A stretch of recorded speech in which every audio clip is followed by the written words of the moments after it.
Hello, good morning, students. So today we will start chapter 3 of English, the three trees. तो chapter का नाम क्या है? The three trees, मतलब तीन ट्री, झाड़ का बारे में चैप्टर है. तो वी विल स्टार्ट रीडिंग. जैसे आप स्क्रीन पे देख सकते हो, मैंने पूरा फोटो अपलोड किया टेक्स्ट बुक का ही. तो start. Once there was a mighty kingdom of Jaynagar.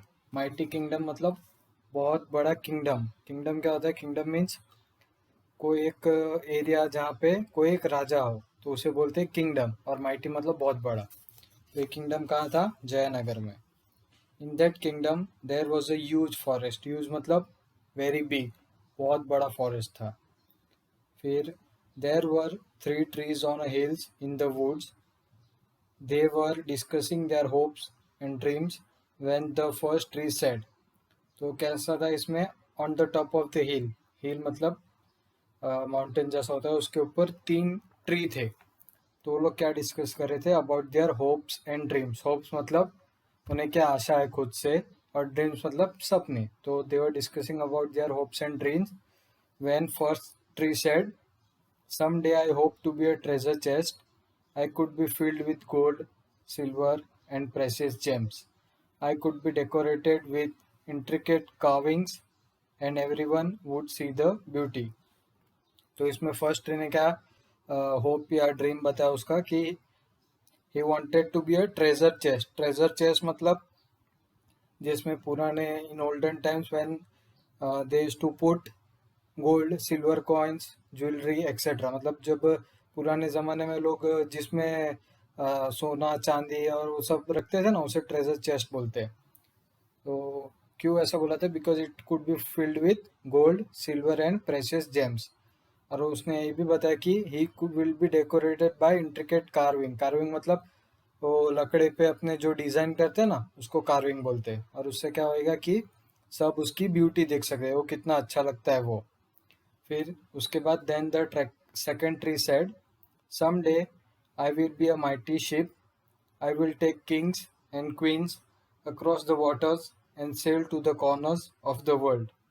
Everyone will feel safe in me because the strength of my hull. फिर सेकंड ट्री ने क्या बोला? Second tree said, some day I will be a mighty ship. Mighty ship मतलब, mighty मतलब बहुत बड़ा, ship पानी में जो था ना वो शिप. क्यों ऐसा? तो he said he can take kings and queens across the waters and sail to the corners of the world. Titanic पता है ना? वो एक बहुत माइटी शिप था, बहुत बड़ा शिप था. उसमें कौन ट्रैवल करते थे? Kings, queens. और वो कहाँ? अलग अलग कॉर्नर्स ऑफ द वर्ल्ड. हर पूरे वर्ल्ड में सब जगह वो लोग घूमेंगे. तो किसके अंदर घूमेंगे? वो माइटी शिप के अंदर. और वो लोग सब वो शिप में सेफ क्यों फील करेंगे? सेफ मतलब कुछ नहीं होगा उन्हें. क्यों ऐसा लगा? Because of the strength of my हल. हल मतलब शिप के नीचे, आगे से नीचे का पार्ट आता है ना, उसे हल बोलते हैं. वो बहुत स्ट्रांग रहता है ताकि पानी उसका कुछ ना बिगाड़ सके, या तो फिर बर्फ हो रहेगा कहीं पे तो वो. तो फिर लास्ट में क्या बोला? Finally the third tree said, I want to grow to be tallest and straightest tree in the forest. People will see me on top of the hill and look up to my branches. They will think of the heavens and gods and how close to them I am reaching. I will be the greatest tree of all times and people will always remember me. फिर finally third tree ने क्या कहा? He want to grow tallest and straightest tree in the forest. Tallest मतलब सबसे लंबा, और स्ट्रेटेस्ट मतलब सीधा. उसको कैसा ट्री बनना था? एकदम टॉलेस्ट और स्ट्रेटेस्ट. क्यों? So that people can see him on the top of the हिल. उन लोग को हिल पे सबसे लंबा झाड़ देगा तो पहले ही दिखाई दे जाएगा कि ये है. और वो उसके ब्रांचेस, उसके जो ब्रांच आते हैं उसको देख के क्या बोलेंगे कि अ, ये भगवान के कितने पास है. ऐसा भगवान ऊपर रहता है ना, अपने बोलते हैं ना, God is in heaven. Heaven और गॉड के पास ट्री सबसे ज्यादा क्लोज है, ऐसा उसे लगता है. इसलिए उसको क्या बनना है? टॉलेस्ट है, स्ट्रेटेस्ट ट्री. फिर उसने भी कहा कि आई will be the greatest tree of all time and people will always remember me. फिर उसने भी कहा कि वो सबसे अच्छे झाड़ की तरह उसे जाना जाएगा और सब लोग उसे हमेशा याद रखेंगे. फिर next second page. After a few years of praying that their dreams would come true, a group of woodsmen came upon the tree. When one came to first tree, he said, "This looks like a strong tree. I think I should be able to sell the wood to a carpenter." Soon after he began cutting it down. The tree was happy because he knew that carpenter would make him into a treasure chest. At the second tree, a woodsman said, "This look like a strong tree. I should be able to sell it on to the shipyard." The second tree was happy because he knew that he was on his way to becoming a mighty ship. फिर क्या हुआ, वो लोग सबने बात किया अपना अपना होप्स और ड्रीम्स। फिर उसके बाद वुड्समैन आए। कहाँ पे? जंगल में। वुड्समैन मतलब जो झाड़ काटते उसे वुड्समैन बोलते। तो जब एक woodman when he came to the first tree, जब वो एक फर्स्ट वाले ट्री के पास आया तो उसने कहा, उसने अपने अंदर बात किया कि एक बहुत स्ट्रॉन्ग ट्री लग रहा है, this is a strong tree. तो वो उसने सोचा कि इसको काट के इसका लकड़ा मैं कारपेंटर को बेचूंगा। क्यों? कुछ भी बनाने का, कारपेंटर सब चीज बनाते। तो झाड़ को क्या लगा, ही thought that he was happy because he thought that वो कारपेंटर को देगा तो उसे किस में बनाएगा, जो उसने उसका ड्रीम किया था। वो क्या था उसका ड्रीम? ट्रेजर चेस्ट बनने का। उसे ऐसा लगा। फिर वही वुड्समैन सेकंड ट्री पे आया तो उसने भी बोला कि ये ट्री भी बहुत स्ट्रांग है, इसको ये शिपयार्ड में बेचेगा। शिपयार्ड क्या होता है? जहाँ पे शिप बनाते उसे शिपयार्ड कहते हैं। उसे लगा कि वो शिपयार्ड में बेचेगा। तो सेकंड ट्री भी बहुत हैप्पी था। क्यों? क्योंकि उसे लगा कि वो एक बहुत बड़ा शिप बनेगा, he will become a mighty ship, इसलिए वो भी बहुत खुश था। फिर next, when the woodsman came upon the third tree, the tree was frightened because he knew that if they cut him down, his dream would not come true. One of the woodsmen said, "I don't need anything special from my tree, so I will take this one," and he cut it down. फिर जब वुड्समैन third tree पे आए तो third tree बहुत डर गया। क्यों? Third tree का सपना क्या था, याद करो। उसका सपना ये था ना कि उसे जंगल का सबसे लंबा और सबसे स्ट्रॉन्गेस्ट ट्री बनना है। तो अगर उसे वुड्समैन काट देंगे तो क्या होएगा? वो बन पाएगा ऐसा? नहीं ना। इसलिए वो बहुत फ्राइटन हो गया था। तो फिर वुड्समैन ने बोला कि मुझे ये ट्री से कुछ काम ज़्यादा नहीं है, इसलिए मैं ये ट्री को घर लेके जाऊंगा। फिर आगे, when the first tree arrived at the carpenter, he was made into a feed box for animal. He was then placed in a barn and filled with hay. This was not at all what he had prayed for. फिर first tree जब carpenter के पास arrive मतलब जब पहुंचा उसके पास, तो वो उसको क्या बनाया कारपेंटर ने? Feed box. फीड बॉक्स मतलब जिसमें खाना डालते जानवरों के लिए, वैसा बॉक्स बनाया उसने। फिर उसे कहाँ रख दिया? बान में। बान मतलब जहाँ गाय भैंस रखते हैं ना, गाय भैंस या घोड़ा वैसा कुछ रखते हैं ना, उसमें जिसमें घास डालते खाने के लिए, जहाँ भी उसे हे बोलते हैं और बान उसे बोलते जहाँ वो रखते। तो ये तो उसने बिल्कुल भी प्रे नहीं किया था कि ऐसा होएगा, तो इसलिए वो दुखी हो गया। फिर second tree was cut down and made into a small fishing boat. जो सेकंड ट्री था उसे काट दिया और फिर उसे किस में बना दिया? छोटी सी फिशिंग बोट। फिशिंग बोट पता है ना, जिसमें जाके लोग मछली पकड़ते हैं ना, उसे फिशिंग बोट बोलते। और इसका भी ड्रीम कैसा होता? बहुत बड़ा बनने का, बहुत बड़ी शिप बनने का ड्रीम था ना, वो भी सपना उसका चकनाचूर हो गया। फिर आया third. The third tree was cut into large pieces and left alone in the dark. The years went by and the trees forgot about their dreams. अभी थर्ड ट्री लिया था ना, उसको बोला ही था ना कि मुझे इसका कोई काम नहीं, इसलिए मैं इसको ऐसे ही लेके जाऊंगा। तो क्या हो गया? वो ऐसे ही पड़ा रहा कि इसमें डार्क में, मतलब रात हो का अंधेरा हो, कभी भी हो ऐसे ही पड़ा रहा, तो उसका कोई काम नहीं रहा और सब अपना अपना ड्रीम के बारे में भूल गए। फिर अभी नेक्स्ट स्लाइड। फिर next, then one day a man and woman came to the barn. She gave birth and they placed the baby in the hay in the feed box that was made from the first tree. The man wished that he could have made a beautiful cradle for the baby, but the man would not have to do for the time being. The tree could feel the importance of this event and knew that it had the greatest treasure of all time. अब ये फिर क्या हुआ, एक अचानक एक दिन एक मैन और वुमेन आए बान में, बान मतलब जहाँ वो सब रखते, घास रखते ना वो। फिर उधर क्या हुआ, she gave birth and they place the baby in the hay in the feed box. फिर वो जो वुमेन थी उसने एक बेबी को बर्थ दिया, तो उन्होंने बेबी को कहाँ रखा, वो जो फीड बॉक्स बनाया था ना फर्स्ट कारपेंटर ने फर्स्ट ट्री का, उसके अंदर रखा। फिर वो जो मैन था वुमेन के साथ उसने क्या विश किया कि वो इसका ब्यूटीफुल क्रेडल बनाएगा। क्रेडल मतलब वो झूला था ना छोटे बच्चों का, उसे क्रेडल बोलते। पर वो तभी तो नहीं बना सकता था, इसलिए उसने ऐसे ही रखा।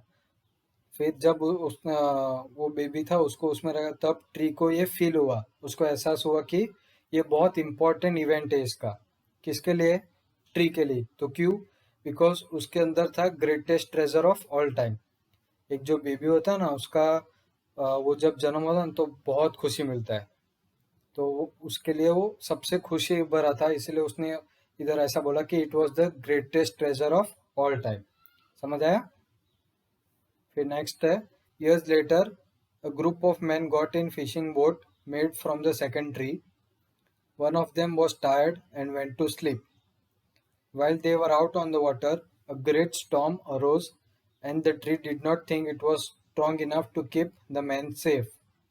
The man woke the sleeping man, and he stood and said, "Peace," and the storm stopped.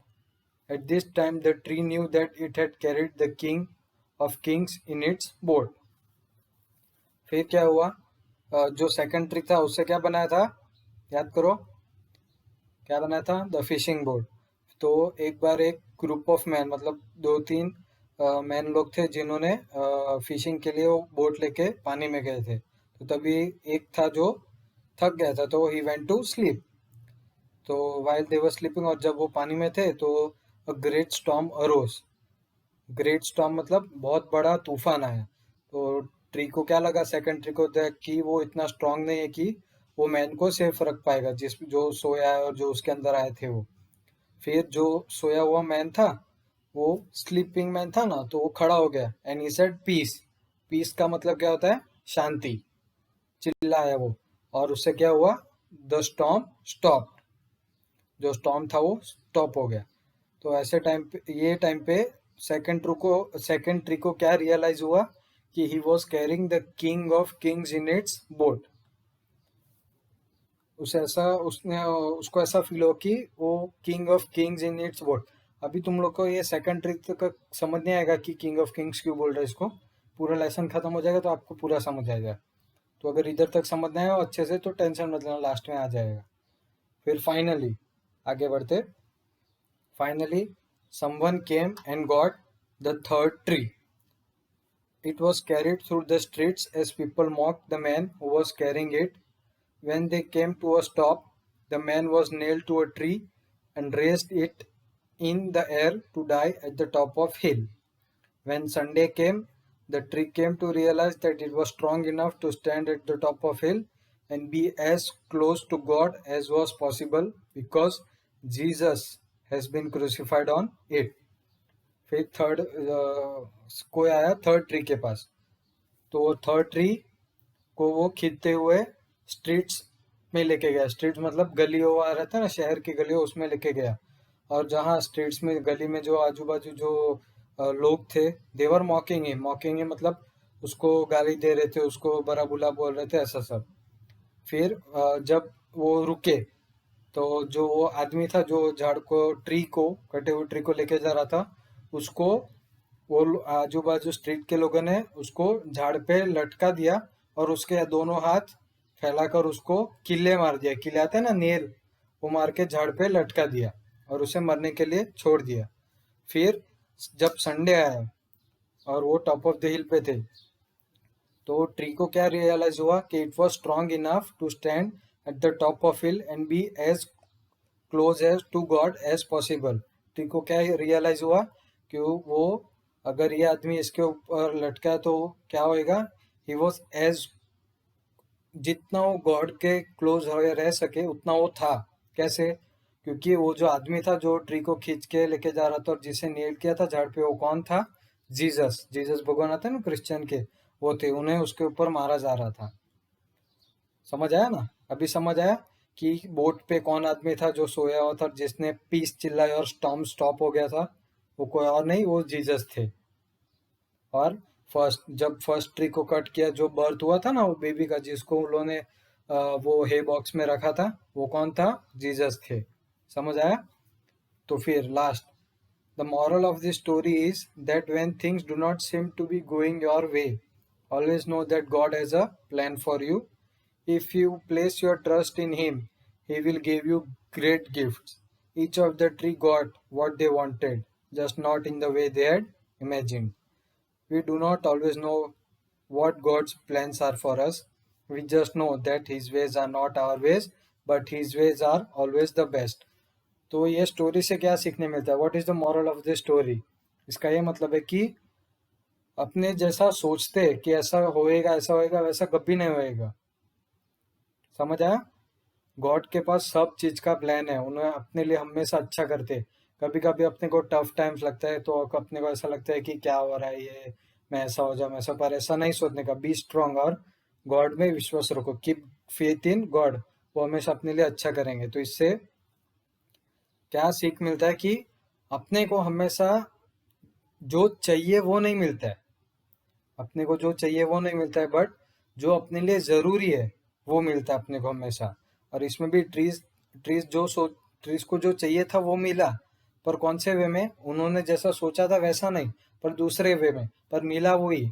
उन्हें जो चाहिए था, फर्स्ट ट्री को क्या चाहिए था कि बहुत उसको इम्पोर्टेंट मिलना चाहिए था, ऐसा it would be for greatest treasure. Second tree का क्या था कि he wanted to carry kings and queens, तो वो उन्होंने जीसस किया, वो he was equal to king.